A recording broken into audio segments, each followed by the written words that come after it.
dan Uwais Al-Qarani yang disanjung oleh ahli langit.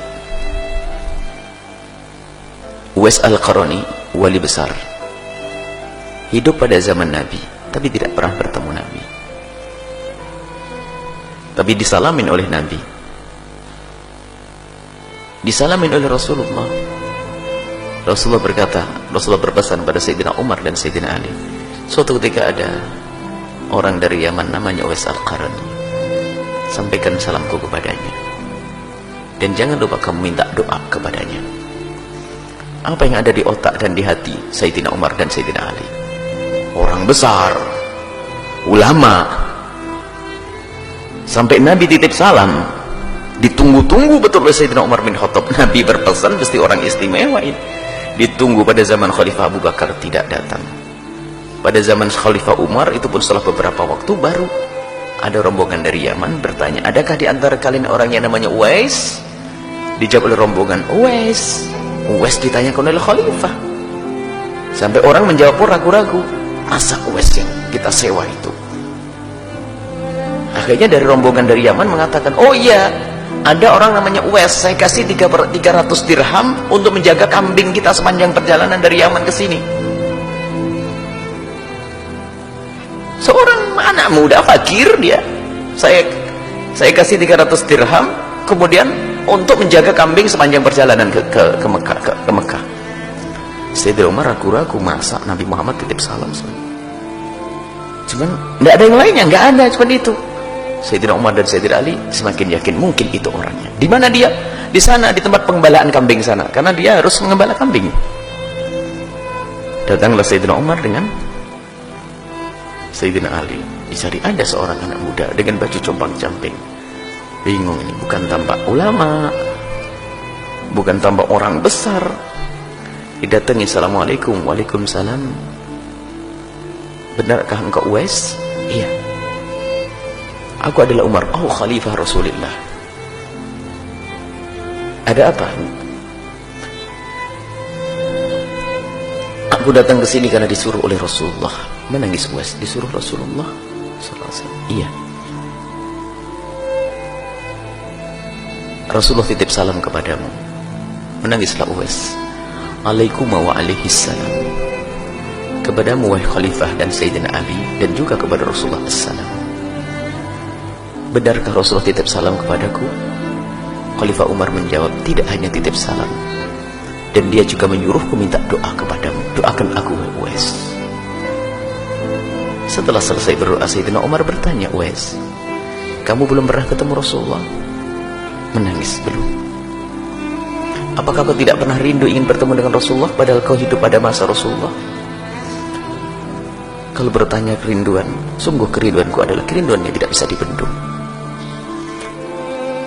Sayyidina Umar bertanya, lalu kenapa kau tidak segera datang ke Mekah kemudian bertemu dengan Rasulullah, ke Madinah, tidak sampai bertemu dengan Rasulullah?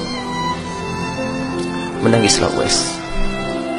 Ya Khalifah Rasulullah, setiap kali ada kafilah pergi berangkat haji, yang ada di hati, yang ada padaku adalah derai air mata dan tangis dengan hatiku, karena aku tidak bisa pergi ke Mekah. Kenapa kau tidak ikut rombongan lalu pergi ke Mekah? Tambah menangis. Oh Khalifah, bagaimana aku bisa pergi ke Mekah atau ke Madinah untuk bertemu Rasulullah? Karena di rumahku masih ada ibuku yang harus aku tunggu dan aku rawat. Terkaget Sayyidina Umar dan Sayyidina Ali. Ya Uwais, inilah rahasiamu. Terus kenapa kamu sudah bisa pergi ke sini? Ibundaku baru meninggal beberapa bulan yang lalu, sehingga di saat ada kafilah mau berangkat haji, aku menawarkan diriku untuk bisa menjaga kambingnya agar aku bisa sampai Mekah. Tapi Rasulullah sudah tidak ada. Ya Uwais, biarpun kau tidak bisa ketemu Rasulullah, tapi Rasulullah sudah titip salam kepadamu. Ya. Kalau dipikir coba, mana lebih utama, Rasulullah atau ibunya? Rasulullah. Tapi ternyata gara-gara mengabdi kepada ibundanya, malah dititip salam oleh Rasulullah. Coba, jangan meremehkan ibu yang ada di rumah. Itu surga yang Allah titipkan di rumahmu. Jangan kau sia-siakan ayahandamu yang ada di rumahmu. Itu surga yang dititipkan oleh Allah. Baik, ini maka lihat, Uwais mau pergi padahal ibunya pasti mengizinkannya, tapi lihat hati nuraninya yang mengatakan ibunya belum mengizinkan. Ibunya pasti mengizinkan. Umi, aku mau ketemu Rasulullah. Pasti kata uminya, pergilah nak. Tapi batin yang cerdas dari Uwais mengatakan ibu tidak mengizinkan. Apa tanda ibu tidak mengizinkan? Ibu lemah, ke kamar mandi saja, ke toilet saja digendong. Kok kalau aku pergi siapa yang gendong? Tidak dengan hawa nafsu. Rasulullah, aku harus ketemu Rasulullah. Ibu ditinggal, tidak. Menjaga ibundanya, merawat ibundanya. Akan tapi ternyata disalamin oleh Rasulullah sallallahu alaihi wasallam. Semoga Allah mudahkan kita untuk berbakti pada orang tua kita, dan semoga anak-anak kita dijadikan Allah anak-anak ahli surga yang kelak bisa berbakti kepada kita, dan semoga kita dan orang tua kita dan anak-anak kita semuanya adalah ahli surga Allah subhanahu wa ta'ala. Dan siapapun dari kita yang belum bisa lembut dengan orang tua, yang hatinya belum nyambung betul dengan orang tua, semoga detik ini juga Allah lembutkan hati kita, sehingga kita semakin hari semakin cinta, mengabdi, berbakti, berbuat baik, menolong, berkorban untuk orang tua kita. Dan semoga Allah mengampuni kita semua, dan mengampuni orang tua kita dan guru-guru kita semuanya. Allah berikan kasih sayang kepada mereka yang masih hidup, yang sudah wafat diangkat derajat mereka, yang masih hidup dipanjangkan umur mereka dalam ketaatan serta sehat walafiat. Dan Allah panjangkan umur kita dalam ketaatan serta sehat walafiat, dan Allah berikan kepada kita semua husnul khatimah, mati dalam keadaan iman, dan semoga Allah menjadikan ucapan kita di akhir hayat kita nanti, di saat dicabut nyawa kita, hati dan lidah kita mampu mengucapkan kalimat agung dan mulia, la ilaha illallah Muhammadur Rasulullah, la ilaha illallah Muhammadur Rasulullah.